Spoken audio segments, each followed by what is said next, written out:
ఓం నమో వేదాత్మకాయ వెంకటేశాయ ధర్మార్థకామమోక్షాణాం ఉపదేశ సమన్వితం పూర్వవృత్తకథాయుక్తం ఇతిహాసం ప్రచక్షతే.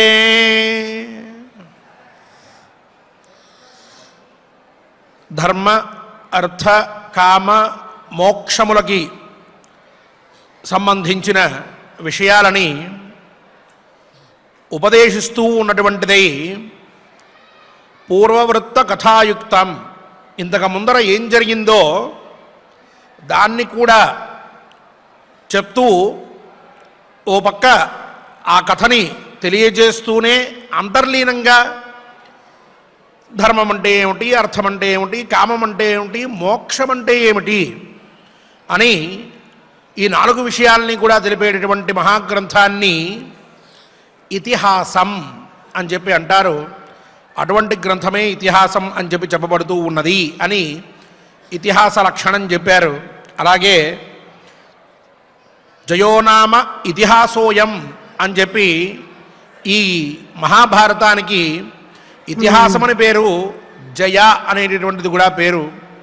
అటువంటి జయ అనే పేరుతో, ఇతిహాసం అనేటటువంటి పేరుతో పంచమ వేదంగా పరిగణించబడేటటువంటి మహాభారత గ్రంథాన్ని మనందరం కూడా మహత్వాత్ భారవత్వాచ్చ మహాభారతముచ్యతే అని చెప్పినట్లు దీర్ఘసత్రంగా ప్రతినిత్యము మనం ఇక్కడ పారాయణ చేసుకుంటూ ఉన్నాం. శ్రీ వెంకటేశ్వర స్వామి వారి దివ్యానుగ్రహంతో ఆ స్వామివారికి పునఃపునః ప్రణమిల్లుతూ ఈ భాగ్యాన్ని ప్రతినిత్యం ఇమ్మని కోరుతూ సత్సంకల్పం చేసుకుందాం. దేవదేవుని ఆశీస్సులను పొందుదాం. విఘ్నేశ్వర ధ్యానం. నమస్తే గణనాథాయ గణానాం పతయే నమః.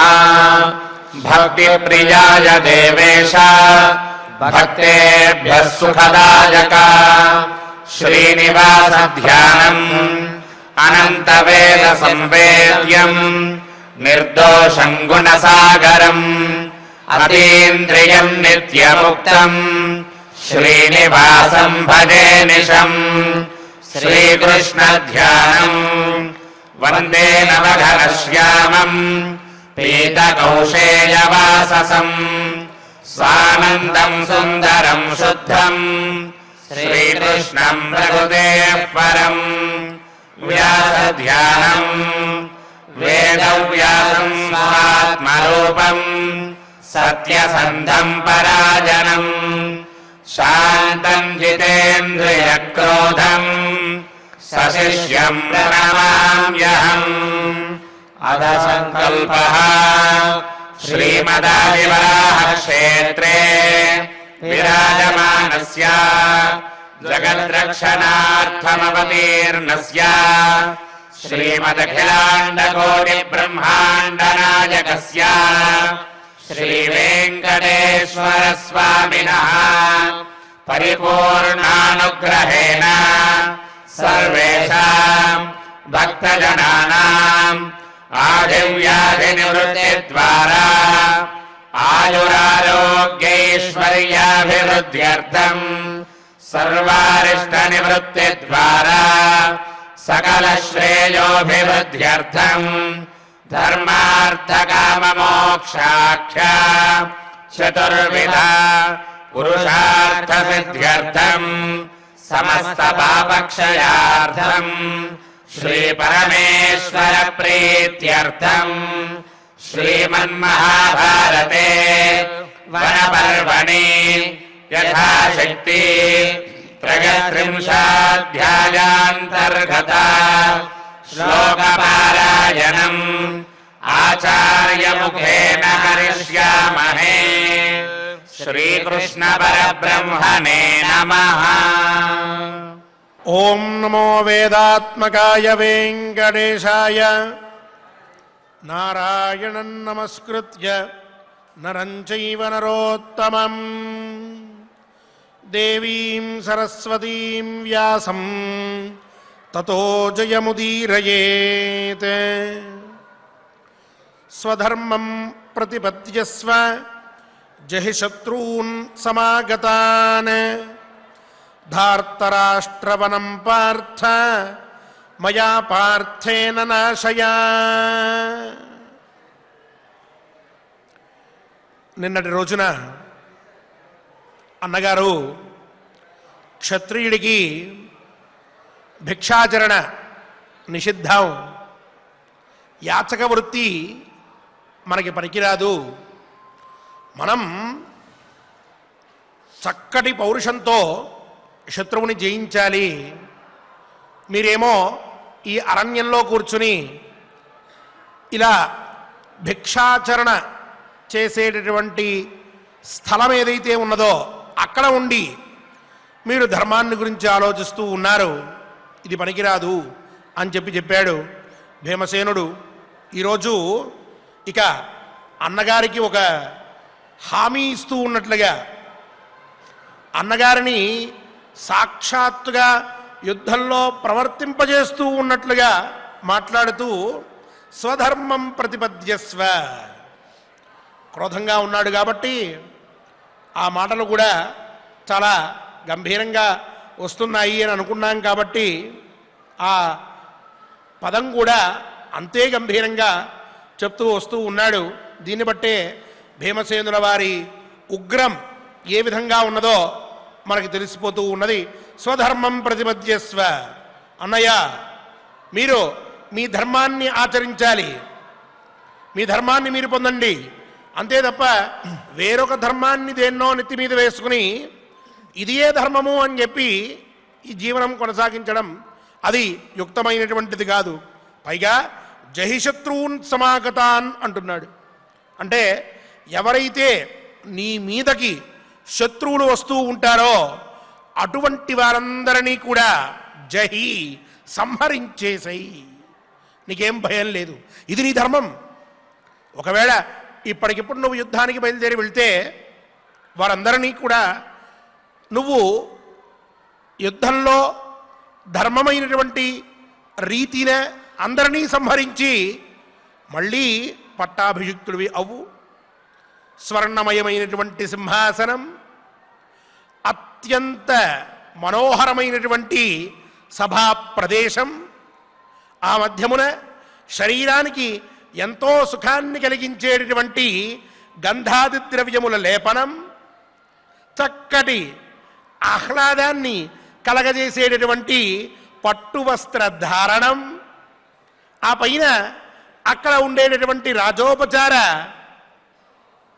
సల్లాపనం, ఇవన్నీ కూడా ఎంత ఆనందాన్ని కలగజేస్తాయి, ఎంతటి ఐశ్వర్యాన్ని మనందరికీ కూడా అందిస్తూ ఉంటాయి. ఇది పొందక నువ్వు ఇక్కడ కూర్చుని ఉంటానంటావేమిటి? ఆ శత్రువుని జయించిన తరువాత పొందిన రాజ్యం అనేటటువంటి లక్ష్మిని అనుభవించేటప్పుడు కలిగేటటువంటి సంతోషం చాలా విశేషమైనటువంటిది. కావున ఆ మార్గంలో నీకు అడ్డుగా వచ్చేటటువంటి శత్రువుల్ని అందరినీ కూడా సంహరించి నీ యొక్క ఆ పదవిని, ఆ స్థానాన్ని మళ్ళీ చేజిక్కించుకో. ధార్తరాష్ట్ర వనం పార్థ మయా పార్థేన నాశయ. ఇంత మాట్లాడినవాడు తనని మాత్రం ముందు పెట్టుకోడా చెప్తున్నాడు. అన్నా, ధార్తరాష్ట్రవనం, ధృతరాష్ట్రుల యొక్క పుత్రులు ఎవరైతే ఉన్నారో వారందరి యొక్క సమూహాన్ని మొత్తాన్ని కూడా నా ద్వారా మయా పార్థేన, పార్థుడి చేత మా ఇద్దరితో కలిసి నాశయ, సమూలంగా నాశనం చేసేయి. వాళ్ళెవ్వడూ మిగలకూడదు. ఎవరికి కూడా రాజ్యాన్ని పొందే హక్కు కానీ, రాజ్యాన్ని అనుభవించేటటువంటి యోగ్యత కానీ, రాజ్యకార్యములను చేయడానికి కావలసినటువంటి అర్హత కానీ ఏదీ కూడా లేదు. అందరినీ నాశనం చేసేద్దాం, రాజ్యాన్ని మళ్ళీ తిరిగి పొందుదాం, ఆనందంగా క్షత్రియ ధర్మాన్ని చక్కగా ఆచరించినటువంటి వారిగా మనందరం కూడా కీర్తిని పొందుదాం అన్నగారు అని చెప్పి, ఉదారమేవ విద్వాంసః ధర్మం ప్రాహుర్మనీషిణః ఉదారం ప్రతిపద్యస్వ నావరే స్థాతుమర్హసి. మహానుభావ, ఉదారమేవ విద్వాంస, విద్వాంసులు మహాత్ములందరూ కూడా దానశీలాన్ని పరమధర్మంగా చెప్తూ వచ్చారు. అందువల్ల నీవు కూడా ఆ దానాన్ని చేసేటటువంటి యోగ్యతని నువ్వు ఇప్పుడు పొందవలసి ఉన్నది. ఆ దానం నువ్వు నలుగురికి చేస్తూ ఉంటే అదిగే చాలా గొప్పదైనటువంటి ధర్మము. దానే నారా తీరపానుదంత దానేన ద్విషంతో మిత్రా భవంతి దానే సర్వం ప్రతిష్ఠితం తస్మాత్ దానం పరమం వదంతి అని వేదంలో చెప్పారు. భీమసేనుడు ఆ మాటలనే శ్లోకంగా అనువదిస్తూ వస్తున్నాడు. దానమే గొప్పది అని చెప్పి మహాత్ములు చెప్పారు అని చెప్పి. దానేన అరాతీహి అంటే మనం ఎప్పుడైతే దానం చేస్తామో నలుగురికి, అలా దానం చేస్తూ ఉండడం వల్ల మన శత్రువులందరూ నశించిపోతూ ఉంటారట. ఇదొక విశేషం. ఆ పైన దానేన ద్విషంతో మిత్రా భవంతి, ఎప్పుడైతే మనం నలుగురికి దానం చేస్తూ ఉంటామో కొంతమంది శత్రువులు వాళ్ళు మనకి మిత్రులైపోతూ ఉంటారట. ఎందుకు అనంటే మనం దానాన్ని చేస్తూ ఉంటే మనలో ఉన్నటువంటి దాన గుణాన్ని చూసినటువంటి దక్కినటువంటి ప్రజలు, జనము, మనుష్యులు మనల్ని పొగుడుతూ ఉంటారు, మన మంచిని కోరుకుంటూ ఉంటారు, మన యందు సాత్వికమైనటువంటి భావనతో ఉంటారు, మనతో స్నేహం చేయడానికి ఇష్టపడుతూ ఉంటారు. ఆయన చాలా గొప్పవాడండి, ఆయన దగ్గరికి వెళ్ళి ఏ సహాయం కోరినా సరే కాదు అనడు, ఆయనకు ఉన్న దాంట్లో నలుగురికి పెట్టడానికే చూస్తాడు. మహానుభావుడు, ఎంతైనా గొప్పవాడు, అటువంటి వాడిని దూరం చేసుకోలేమండి, ఆయనతో మాకు బాగా స్నేహం ఉన్నది అని చెప్తూ ఉంటారు. అలా చెప్పినప్పుడు ఆ మాటను నలుగురు వింటే వాళ్ళందరూ కూడా మన మీద అభిమానం పెంచుకుంటూ ఉంటారు. ఇలా మనల్ని అభిమానించేటటువంటి వ్యక్తులు మన యొక్క దాన గుణాన్ని చూసి పెరుగుతూ ఉంటారు. ఇలా పెరిగినప్పుడు మనల్ని ఎవరైతే తిట్టడానికి ప్రయత్నం చేస్తారో, మనల్ని ఎవరైతే ద్వేషించడానికి ప్రయత్నం చేస్తారో అటువంటి వారందరూ భయపడతారు. ఎందుకనంటే నలుగురు ఇలా మన గురించి మంచిగా చెప్పుకుంటూ ఉన్నప్పుడు మధ్యలో వచ్చి ఆ వ్యక్తి చాలా చెడ్డవాడు అని చెప్పి అంటే వీళ్ళందరూ కూడా అతన్ని ఏమిటి ఇట్లా మాట్లాడతాడు మూర్ఖుడు, ఆయన మహాత్ముడు, నలుగురికి దానం చేసేటటువంటి గుణం కలిగిన వాడు, అటువంటి వాడి గురించి ఇలా మాట్లాడుతున్నాడంటే వీళ్ళలో దోషమన్నది, వీడిని దూరం పెట్టాలి అని చెప్పి దూరం పెడుతూ ఉంటారు. అది గమనించి ఆ శత్రువులు కూడా మనకి మిత్రులవుతారు. అందువల్ల దానేన ద్విషంతో మిత్రా భవంతి దానే సర్వం ప్రతిష్ఠితం, సమస్తము కూడా దానము యందే ఉన్నది. తస్మాత్ దానం పరమం వదంతి, అందువల్ల దానం అనేటువంటిది చాలా గొప్పది. ఎప్పుడూ కూడా మన శక్తిని అనుసరించి దానం చేస్తూ ఉండాలి. అది ఏ దానమైనా కావచ్చు, విద్యాదానము, జ్ఞానదానము, అన్నదానము, వస్త్రదానము, ఫలదానము, ఏదైనా సరే మనం నలుగురికి చేస్తూ ఉన్నట్లయితే తద్వారా ఎంతోమంది దానివల్ల సుఖపడతారు, మనకు కూడా ఎంతో సుఖం కలుగుతుంది. ధర్మరాజుకి చెప్తూ ఉన్నాడు భీమసేనుడు. అందువల్ల ధర్మం ప్రాహుర్మనీషిణ ఉదారం ప్రతిపద్యస్వ, ఆ దాన ధర్మాలు ఏవైతే ఉన్నాయో అవన్నీ చేయడానికి ఆ గుణాల్ని నువ్వు ఇప్పుడు పొడికి పుచ్చుకోవలసినటువంటి అవసరం ఉన్నది. నావరే స్థాతుమర్హసి, ఈ అరణ్యంలో ఇక్కడ ఈ పశుపక్ష్యాదుల మధ్య నువ్వు ఇలా అర్భకుడికిలాగా ఎవరికీ కూడా సహాయం చెయ్యలేనటువంటి స్థితిలో ఉండడం అనేటటువంటిది ఏమాత్రము కూడా నీ స్థాయికి తగినటువంటి పని కాదు. ఎందుకు ఈ మాట చెప్తున్నాడు అంటే, ముందరి మాట ఏమో నువ్వు ఆ ధృతరాష్ట్రపుత్రుల మీదకి యుద్ధానికి వెళ్ళు, నీతో పాటు నేను అర్జునుడు ఇద్దరం వస్తాం, మా ఇద్దరిని పెట్టుకుని వారిని నాశనం చేసేయి, మళ్ళీ రాజ్యలక్ష్మిని పొందు అని చెప్తూ పై మాటలో దానం చాలా గొప్పదన్న గారు, నువ్వు దానం చెయ్యాలి అనంటే, ఆ దాన గుణాన్ని నువ్వు పొందాలి అనంటే నువ్వు రాజ్యాన్ని పొందాల్సిందే. సకల వైభోగములు ఉన్నప్పుడే కదా నలుగురికి సహాయం చేయగలిగేది. కాబట్టి నువ్వు ఈ విధంగా శత్రువుల్ని జయించి రాజ్యాన్ని పొందితే అప్పుడు నీకున్నటువంటి ఐశ్వర్యాన్ని, దానానికి ఉపయోగించవచ్చు. అది పరమధర్మమైనే. ఆ పరమధర్మాన్ని నువ్వు ఆచరించాలి అని అంటే ఇప్పుడు యుద్ధం చేయక తప్పదు, రాజ్యాన్ని తిరిగి పొందక తప్పదు. అందువల్ల నువ్వు ఇప్పుడు అంతిమంగా యుద్ధానికి వెళ్ళవలసిందే. ఎందుకు? దానం గొప్పదని మహాత్ములు చెప్తున్నారు. ఆ దానం చేయాలంటే రాజ్యం కావాలి అని చెప్పి ఆ పైన అవబుద్ధ్యస్వ రాజేంద్ర వేత్త ధర్మాన్ సనాతనాన్ క్రూరకర్మాభిజాతోసి యస్మాత్ ఉద్విజతే జనః. రాజేంద్ర, సనాతన ధర్మాల్ని నువ్వు తెలుసుకున్నావు. మళ్ళీ ఒక్కసారి వాటన్నిటినీ కూడా స్మరించుకో. నువ్వు చాలా కఠినమైనటువంటి పనులు చేసే క్షత్రియ వంశంలో పుట్టావు. నువ్వు సాత్వికమైన పనులు చెయ్యవు. పెద్ద పెద్ద ఆభరణాల్ని నువ్వు ధరిస్తూ ఉంటావు. నీ యొక్క కవచం చాలా బరువైంది, నీ ఖడ్గం చాలా బరువైనటువంటిది, నీ కిరీటం చాలా గొప్పది. వీటన్నిటినీ ధరిస్తూ ఉంటావు. చిన్నప్పటి నుంచి యుద్ధ విన్యాసాలన్నీ కూడా చేసి శరీరం ఎక్కడికెక్కడికి దిగిపోయి ఎన్నో ఇబ్బందులు పడి ఎన్నో గాయాల్ని తన మీద పెట్టుకుని పెద్ద పెద్ద సాహసాల్ని ఆచరించి ఏమాత్రం తప్పు చేసినా ప్రాణం పోయేటటువంటి పరిస్థితుల్లో అలాంటి తప్పులు చెయ్యక ప్రాణాన్ని కాపాడుకుంటూ ఎంతో జాగ్రత్తతోటి నువ్వు ఈ క్షత్రియ ధర్మాలని అనుసరిస్తూ వస్తూ ఉన్నావు. కఠోరమైన నియమాలన్నింటినీ కూడా నువ్వు పెట్టుకుని ఉన్నావు. ఇలా ఇటువంటివన్నీ కూడా చేసినటువంటి నీవు ఇప్పుడు ఉదాసీనంగా ఉండడం తగుతుందా? పైగా ఈ క్రూరకర్మ అభిజాతోసి యస్మాత్ ఉద్విజతే జనః. నిన్ను చూసిన వెంటనే మనుష్యులందరూ కూడా భయపడుతూ ఉంటారు. మహారాజు ఎన్నో వీరగాథలున్నాయి ఆయన విషయంలో, సామాన్యుడు కాదు అని ఎంతోమంది వెనక్కి తగ్గుతూ ఉంటారు. అందువల్ల నీ యొక్క క్షత్రియ వంశాల్లో ఉన్నటువంటి గొప్పదనాన్ని, నీ అభిజాత్యాన్ని, అలాగే నీ కర్తవ్యాన్ని, వీటన్నిటినీ కూడా ఒక్కసారి అవబుద్ధ్యస్వ, నువ్వు తెలుసుకోవయ్యా.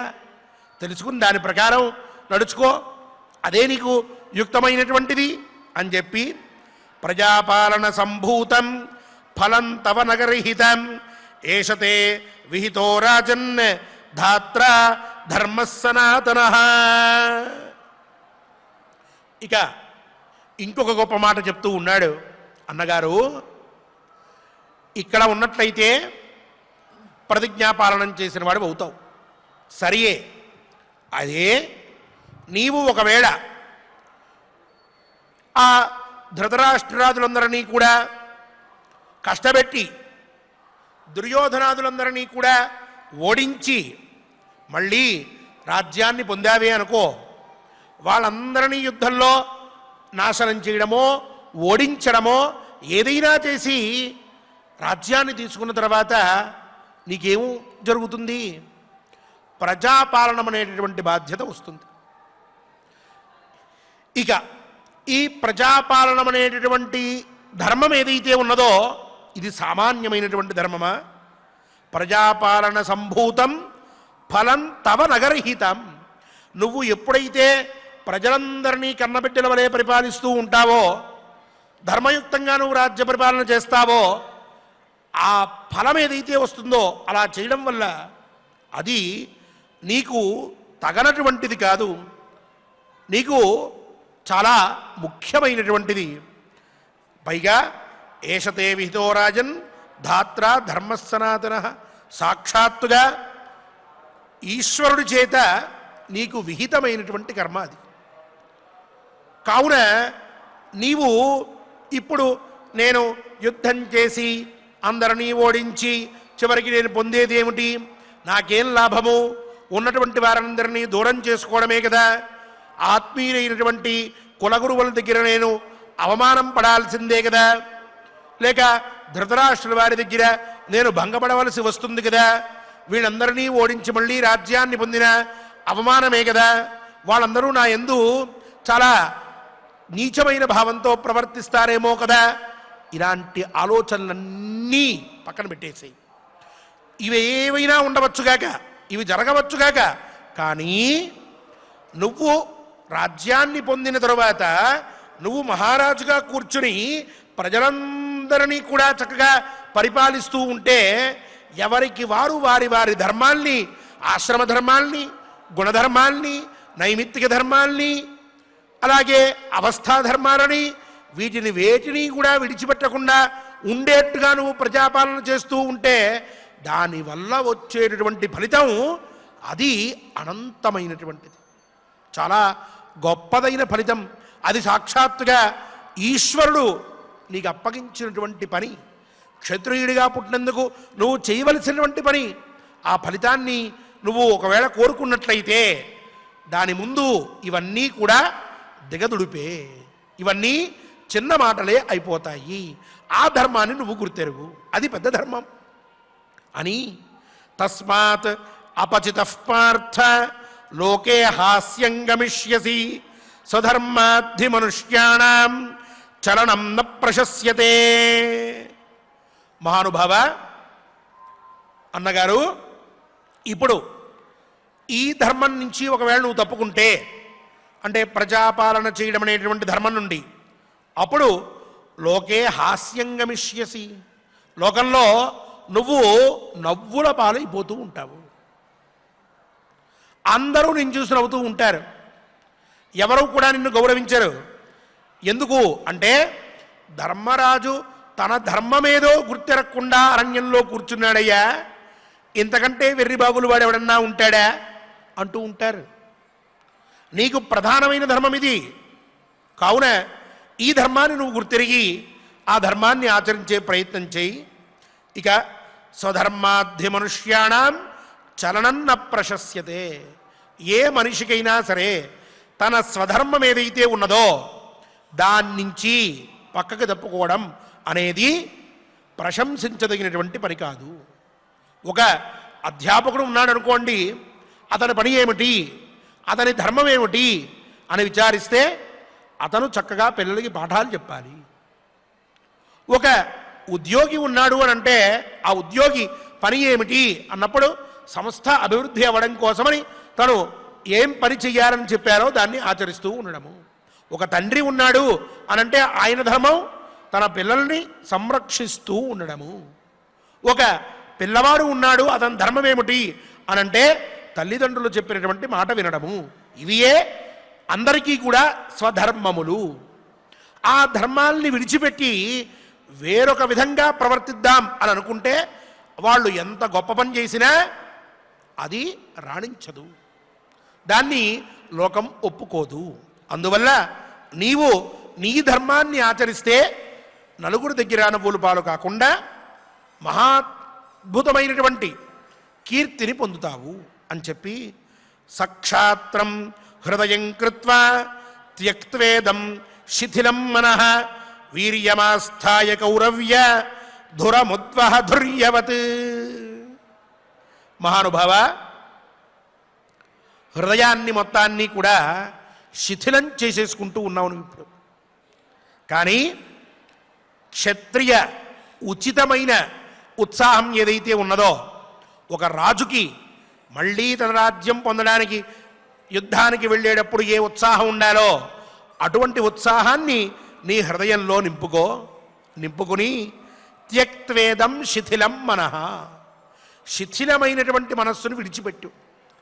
ఏదో జరిగిపోయింది, నేనేదో జూరమాడాను, నా వల్ల వీళ్ళందరూ కూడా ఈ వనవాసం చేయాల్సి వచ్చింది, నా వల్ల పడుతున్నారు, నేనే వీళ్ళందరినీ కష్టపెట్టాను, చాలా ఇబ్బందులు పడ్డారు, అయినా తప్పట్లేదు, ఇది ఇలా జరగవలసిందే, అందుకనే ఇలా జరుగుతోంది, అయినా పర్వాలేదు. ఇలాంటి సాత్వికమైన భావాలను లేక ఏమీ చాతగానటువంటి వాడు మాట్లాడేటటువంటి మాటల్లో హృదయంలో పెట్టుకుని నీ హృదయాన్ని నువ్వు శిథిలం చేసేసుకుని జీవితాన్ని గడపద్దు. వదిలిపెట్టేయి, ఆ భావాలన్నీ వదిలిపెట్టు. జరిగింది జరిగింది, వాళ్ళేదో అవమానించారు, పద యుద్ధంలో తేల్చేసుకుందాం. మొన్నన్నాడే బానిసలు అని చూపిద్దాం. ఆ ఉత్సాహం పెట్టుకో. మమ్మల్ని బానిసలు అంటావారా అన్నటువంటి కోపంతో వస్తున్నా నీ మీదకి.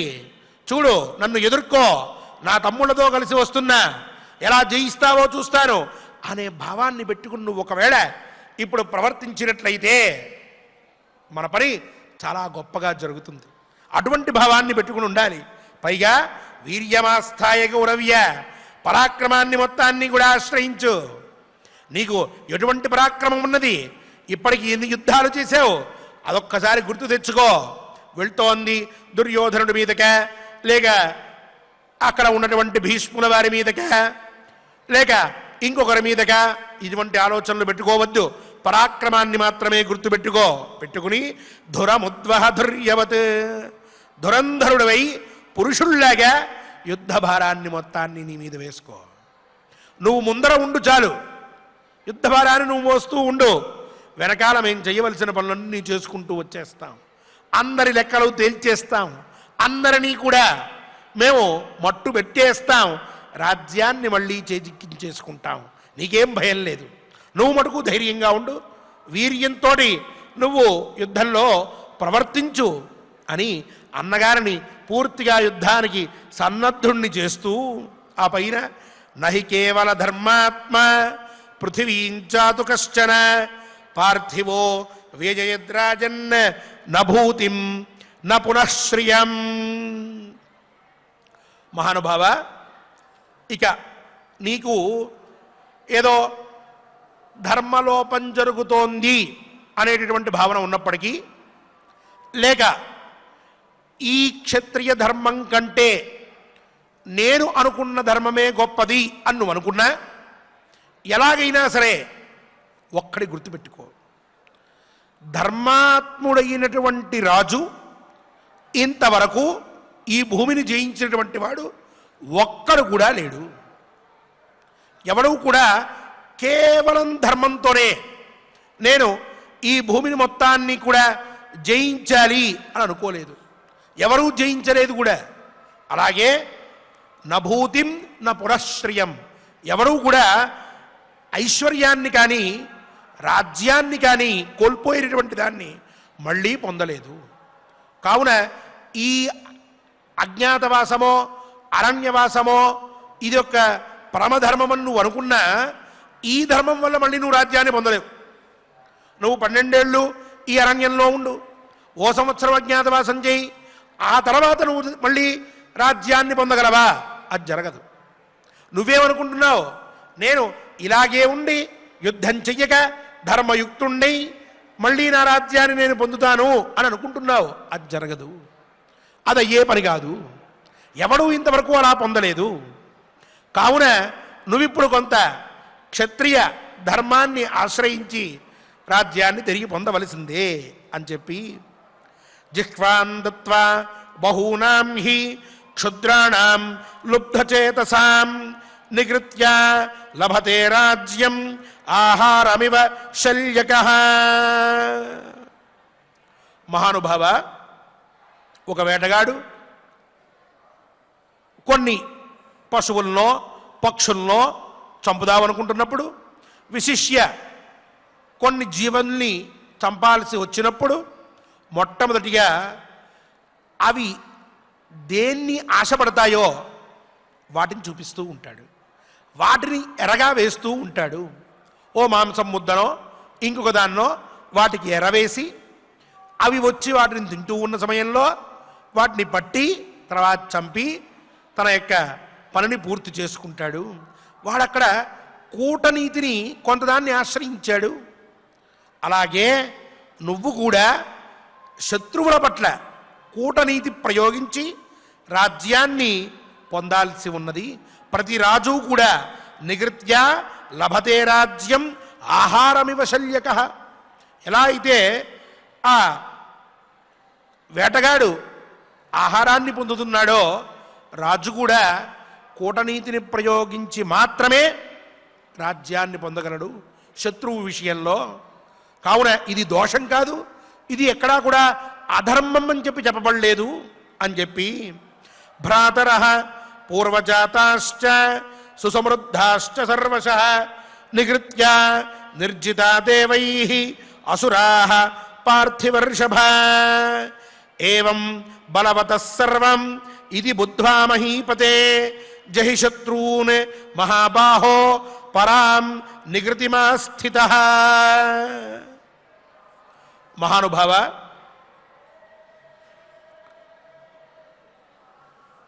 తమకి సోదరులు అవుతారు, పైగా తమకంటే పెద్దవాళ్ళు, అలాగే బలంలో కానీ ఐశ్వర్యంలో కానీ చాలా ఉన్నత స్థానంలో ఉన్నటువంటి వారు రాక్షసులు. అలాంటి రాక్షసుల్ని దేవతలు జయించాల్సి వచ్చినప్పుడు ఎన్ని ప్రయత్నాలు చేసినా రాక్షసుల బలం ముందర దేవతల బలం నిలబడి లేదు. ఎంతో ప్రయత్నం చేశారు, ప్రతిసారి ఓడిపోతూనే ఉన్నారు. అలాంటి సమయంలో ఒకానొక సందర్భంలో దేవతలు రాక్షసులని మోసగించి మళ్ళీ తమ యొక్క పదవులన్నిటినీ కూడా పొంది వాళ్ళని జయించారు. ఏ దేవతలు అధర్మం చేసినట్ల, దేవతలు అన్యాయాన్ని ఆశ్రయించినట్ల వారు ధర్మం తప్పిన వారు అవుతున్నారా? శత్రువు అటువంటి వాడైనప్పుడు, వాణ్ణి గెలవవలసి వచ్చినప్పుడు ఒక్కొక్కసారి మోసగించి కూడా గెలవటం అనేది ధర్మమే అవుతూ ఉన్నది. ఇది రాజ్యధర్మాల్లో, రాజధర్మాల్లో చాలా విశేషంగా చెప్పారు. కావున మనం చేసేది దోషం కాదు. అందువల్ల మహానుభావ, ఏవం బలవతః సర్వం ఇది బుద్ధ్వా మహీపతే, బలవంతుడికి మాత్రమే అధికారం అనేటటువంటిది కలుగుతుంది అని చెప్పి గ్రహించి పరాం నిగృతిమా స్థితః, కూటనీతినైనా సరే ఆశ్రయించి నీవు మహాబాహో శత్రున్ జహి, ఆ కౌరవులందరినీ కూడా జయించు. ఈ సమయంలో మనం ఎటువంటి నీతినైనా ఆశ్రయించవచ్చు. భీష్మాచార్యుల వారిని, ద్రోణాచార్యుల్ని, ఇటువంటి వారిని మన వైపు తిప్పుకోవడం కానీ, లేక మనకి ఆదరణీయులైనప్పటికీ కూడా వారిని ఎదిరించి, లేక మనకంటే బలవంతులైనప్పుడు అంతకంటే బలవంతుల యొక్క ఆశ్రయం పొంది, ఇలా ఏదో విధంగా మనం వాళ్ళందరినీ కూడా జయించవలసిందే. ఈ సమయంలో వాళ్ళని మోసగించవలసి వచ్చినప్పుడు ఏదో విధంగా మోసగించవలసిందే తప్ప ధర్మం ధర్మం అని చెప్పి పట్టుకుని వేలాడకూడదు. అది ఏ పరమధర్మం అని చెప్పి అనుకోకూడదు. కావున దయచేసి నీవు ఈ మాటల తాత్పర్యాన్ని గ్రహించి ఆ శత్రువులందరినీ కూడా జయించవలసినటువంటి సమయం ఆసన్నమైంది అని చెప్పి మరొక్క మారు అన్నగారికి చెప్తూ పైన కొన్ని విశేషమైన విషయాలను చెప్తూ ఉన్నాడు. వాటి గురించి రేపటి పారాయణంలో మనందరం కూడా తెలుసుకుందాం. ఈనాటి శ్లోకాల్ని ఇప్పుడు ఆచార్యముఖంగా చక్కగా పారాయణ చేసుకుందాం. ఓం నమో వెంకటేశాయ. ఓం నమో వెంకటేశాయ. చక్కగా ఆచార్యుల వారి ద్వారా శత్రువులను మనం ఏ విధంగా ఓడించాలి, వారి నుండి మనం ఏ విధంగా గెలవాలి అనేటటువంటి విశేషాలను మనం చక్కగా తెలుసుకున్నాం. ఇక 33వ అధ్యాయంలో 52వ శ్లోకం నుండి మనం పారాయణం చేసుకుందాం. స్వామివారి యొక్క అనుగ్రహాన్ని పొందుదాం. స్వధర్మం ప్రతిపద్యస్వ, స్వధర్మం ప్రతిపద్యస్వ, జహి శత్రూన్ సమాగతాన్, శత్రూన్ సమాగతాన్, ధార్తరాష్ట్రవనం పార్థ, ధార్తరాష్ట్రవనం పార్థ, మయా పార్థేన నాశయ, మయా పార్థేన నాశయ, ఉదారమేవ విద్వాంసః ధర్మం ప్రాహుర్మనీషిణః ఉదారం ప్రతిపద్యస్వ నావరే స్థాతుమర్హసి అనుబుద్ధ్యస్వ రాజేంద్ర ధర్మాన్ సనాతనాన్ క్రూరకర్మాభిజాతోసి యస్మాదుద్విజతే జనః ప్రజాపాలన సంభూతం ఫలం తవ నగర్హితం ఏషతే విహితో రాజన్ ధాత్రా ధర్మః సనాతనః తస్మాదపచితః పార్థ లోకే హాస్యం గమిష్యసి స్వధర్మాద్ధిమనుష్యాణాం చలనన్న ప్రశస్యతే సాక్షాత్రం హృదయం కృత్వా యక్త్వేదం శిథిలం మనః వీర్యమాస్థాయ కౌరవ్యా ధురముద్వహ ధుర్యవత్ నహి కేవల ధర్మాత్మా పృథివీం జాతు కశ్చన పార్థివో వ్యజయద్రాజన్ న భూతిం న పునఃశ్రియం జిహ్వాం దత్వా బహూనాం హి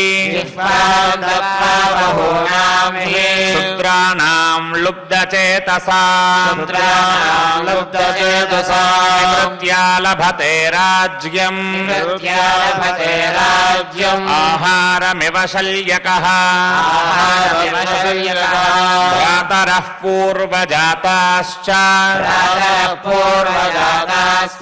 సుసమృద్ధాశ్చ సర్వశః నివృత్త్యా నిర్జితా దేవైః అసురాః పార్థివర్షభా ఏవం బలవతః సర్వం ఇతి బుద్ధ్వా మహీపతే దేహి శత్రూన్ మహాబాహో పరాన్ నికృతిమాస్థితః ఓం నమో వెంకటేశాయ.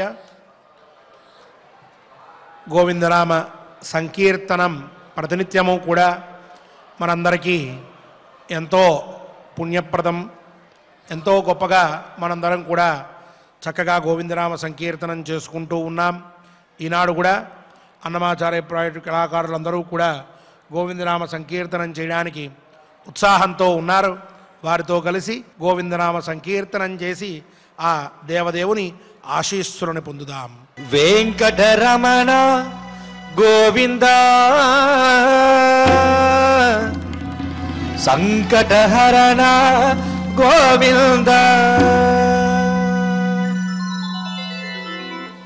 శ్రీనివాస గోవింద శ్రీ వెంకటేశ గోవింద భక్తవత్సల గోవింద భాగవత ప్రియ గోవింద నిత్య నిర్మల గోవింద నీలమేఘ శ్యామ గోవింద పురాణ పురుష గోవింద పుండరీకాక్ష గోవింద నందనందన గోవింద నవనీత చోర గోవింద పశుపాలక శ్రీ గోవింద పాప విమోచన గోవింద దుష్ట సంహార గోవింద దురిత నివారణ గోవింద శిష్ట పరిపాలక గోవింద కష్ట నివారణ గోవింద హరి గోవింద హరి గోవింద గోకుల నందన గోవింద గోవింద హరి గోవింద గోకుల నందన గోవింద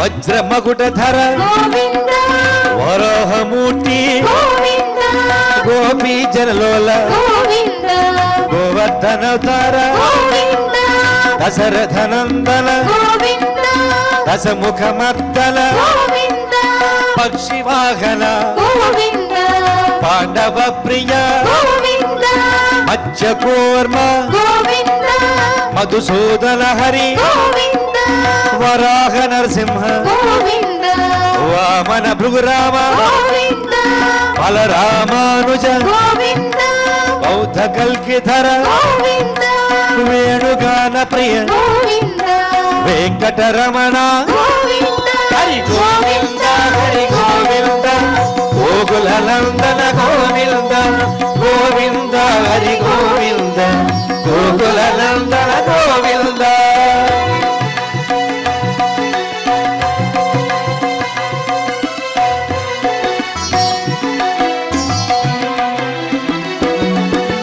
సీతానాయక గోవింద సిద్ధ పరిపాలక గోవింద జన పోషక గోవింద ధర్మ సంస్థాపక గోవింద అనాథ రక్షక గోవింద ఆపద్బాంధవ గోవింద శరణాగత వత్సల గోవింద కరుణాసాగర గోవింద కమలదలాక్ష గోవింద కామిత ఫలద గోవింద పాప వినాశక గోవింద పాహి మురారే గోవింద శ్రీ ముద్రాంకిత గోవింద శ్రీవత్సాంకిత గోవింద ధరణీ నాయక గోవింద దినకర తేజ గోవింద హరి గోవింద హరి గోవింద గోకుల నందన గోవింద గోవింద హరి గోవింద గోకుల నందన గోవింద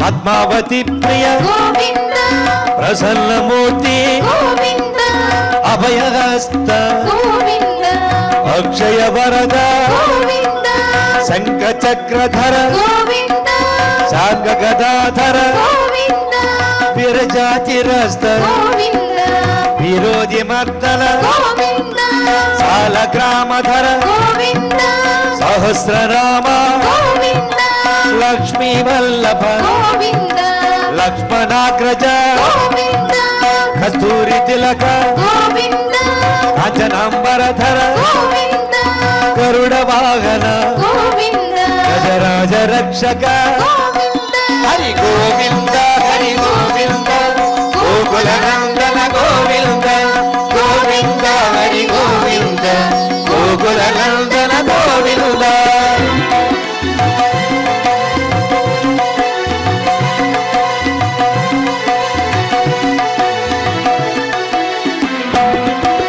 వానర సేవిత గోవింద వారధి బంధన గోవింద సప్తగిరీశ గోవింద ఏక స్వరూప గోవింద శ్రీరామకృష్ణ గోవింద రఘుకుల నందన గోవింద ప్రత్యక్ష దేవ గోవింద పరమదయాకర గోవింద వజ్ర కవచధర గోవింద వైజయంతిమాల గోవింద వడ్డికాసువాడ గోవింద వసుదేవ తనయ గోవింద బిల్వ పత్రార్చిత గోవింద భిక్షుక సంస్థుత గోవింద స్త్రీ పుంరూప గోవింద శివకేశవమూర్తి గోవింద హరి గోవింద హరి గోవింద గోకుల నందన గోవింద గోవింద హరి గోవింద గోకుల నందన గోవింద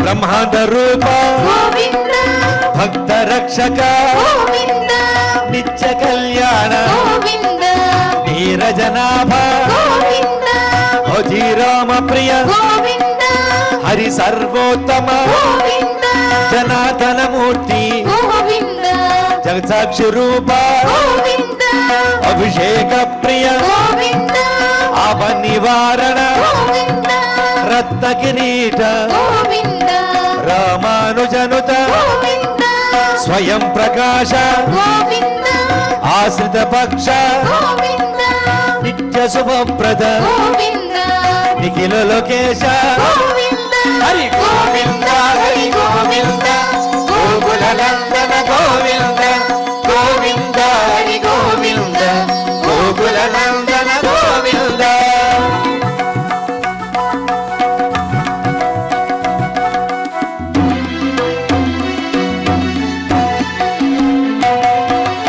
ఆనంద రూప గోవింద అజంతరహిత గోవింద ఇహ పరదాయక గోవింద రాజ రక్షక గోవింద కర్మదయాళు గోవింద పద్మనాభ హరి గోవింద తిరుమల వాస గోవింద తులసీ వనమాల గోవింద శేషశాయిని గోవింద శేషాద్రి నిలయ గోవింద మత్స్యావతార గోవింద ఏడు కొండల వాడ గోవింద హరి గోవింద హరి గోవింద గోకుల నందన గోవింద గోవింద హరి గోవింద గోకుల నందన గోవింద గోవింద హరి గోవింద గోకుల నందన గోవింద గోవింద హరి గోవింద గోకుల నందన గోవింద గోవింద హరి గోవింద గోకుల నందన గోవింద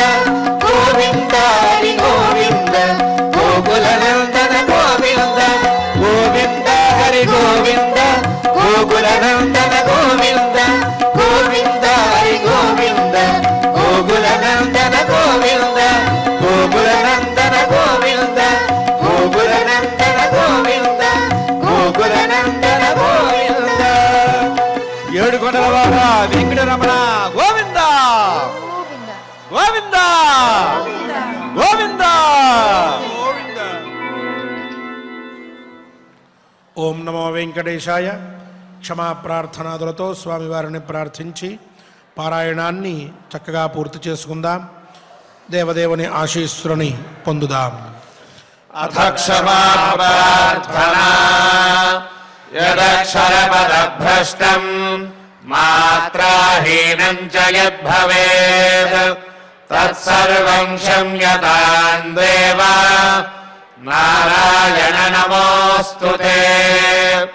అథ లోకక్షేమ ప్రార్థనా స్వస్తి ప్రజాభ్యః పరిపాలయంతాం న్యాయేన మార్గేణ మహీం మహిషాః. గోబ్రాహ్మణేభ్యः శుభమస్తు నిత్యం. లోకాः సమస్తాः సుఖినో భవంతు. అథ భగవత్సమర్పణం కాయేన వాచా మనసేంద్రియైర్వా బుద్ధ్యాత్మనా వా ప్రకృతే స్వభావాత్ కరోమి యద్యత్ సకలం పరస్మై నారాయణాయేతి సమర్పయామి. అథ మంగళం శ్రియః కాంతాయ కళ్యాణ నిధగే నిధగేర్థినాం శ్రీవేంకట నివాసాయ శ్రీనివాసాయ మంగళం.